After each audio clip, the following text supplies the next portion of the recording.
Ba't parang bigla ka napangiti? Ha? Wala, may naalala lang ako. Umuwi na lang tayo kasi baka hinahanap na ako sa amin. Oo nga. Nililigawan mo nga si Cindy. Oh. Ha?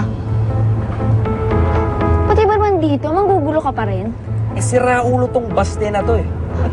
Hindi mo pa nakalata, nagpapanggap lang yan na best friend mo. Cindy, huwag ka maniwala sa kanya. Hindi talaga ako naniniwala sa kanya. Pwede ba, Jimbo? Pigilan mo na kami! Ang tapa nga, mukhang lalaban ka na. Huwag mo nang patulan, Basti.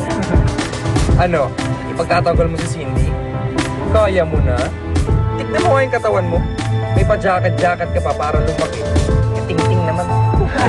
Support ng jacket? Wala kang pinatba. Hoy! Hindi ako natakot sa'yo, ah. Ikaw ka, puro forma ka lang eh. Tignan mo yung nasa ulo mo. Ano yan? Pausok?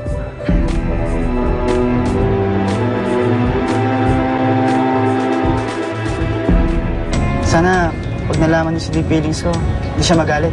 Good luck. Talaga ba gumagawa ka ng paraan para malike ako ni Lucas, ha? He still looks at me na para ako isang malaking scarecrow. Pansinin mo naman kasi si Natalie. Ako yung pag-iinitan eh. May ba akong gusto? Si Cindy. Alam mo, kung hindi ko alam lang mag-best friend kayo, akalain ko namin gusto ko yan sa'yo. Kasi alam ba nila itong ginagawa mo? Oo naman. Natutuwa nga sila kasi gusto ko itong ginagawa ko. Gusto ko lagi kayo magkasama. Ginagawa mo ba to kasi best friend mo ko o may iba kang meaning? Mahal kita.